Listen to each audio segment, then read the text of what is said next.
Magandang umaga mga kahuan, narito na ating ulat panahon ngayong araw sa Pilipinas. Magandang umaga po sa ating lahat. Narito ang ating weather update para sa araw ng Huwebes, June 26, 2025.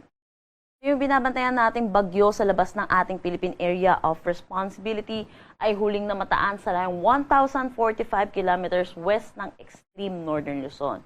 Wala naman itong direktang epekto sa anumang parte ng ating bansa.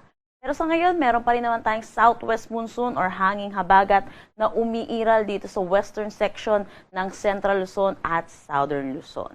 Samantala, meron pa rin naman tayong intertropical convergence zone ngayon. Kung makikita natin yung kumpul ng kaulapan dito sa ating satellite imagery, ay magdadala ito ng mga pag-ulan lalo na dito sa eastern section ng Mindanao. Para naman sa magiging panahon natin ngayong araw dito sa Luzon, asahan natin magiging maaliwalas naman ang ating panahon, pero asahan din natin yung init at alinsangan lalo na sa tanghali hanggang hapon. Mataas ang tsansa ng mga pag-ulan dulot ng southwest monsoon pagdating sa hapon at sa gabi dulot dito sa may Zambales, Bataan at Occidental Mindoro. Para naman sa nalalabing bahagi ng Luzon, kasama na ang Metro Manila, inaasahan din natin magiging maaliwalas naman na ang panahon. Pero asahan din natin yung mga localized thunderstorm, lalo na sa hapon at sa gabi. Kaya ugaliin po natin magdala ng pananggalang sa init at sa mga pag-ulan, lalo na sa hapon at sa gabi. Agwat ng temperatura for Metro Manila, 25 to 32 degrees Celsius, Lawag, 25 to 32 degrees Celsius. For Tuguegarao, asahan natin ng 24 to 35 degrees Celsius, Baguio, 17 to 24 degrees Celsius. For Tagaytay, 23 to 30 degrees Celsius. At Legazpi, 25 to 33 degrees Celsius.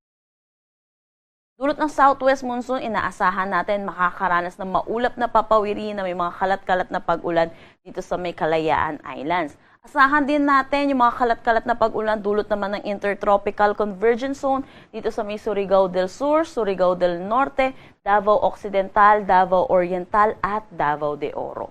Pero para naman dito sa nalalabing bahagi ng Palawan, nalalabing bahagi ng Mindanao at kabuuan ng Visayas, asahan naman natin magiging maaliwalas ang ating panahon, pero asahan din natin yung mataas na tsansa ng mga localized thunderstorm lalo na sa hapon at sa gabi. Agwat ng temperatura for Calayan Islands at Puerto Princesa, 24 to 32 degrees Celsius, Iloilo, 24 to 33 degrees Celsius.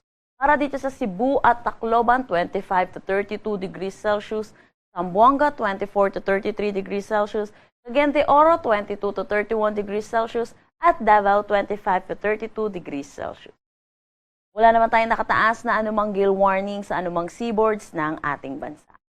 Para sa karagdagang impormasyon, bisitahin ang aming mga social media pages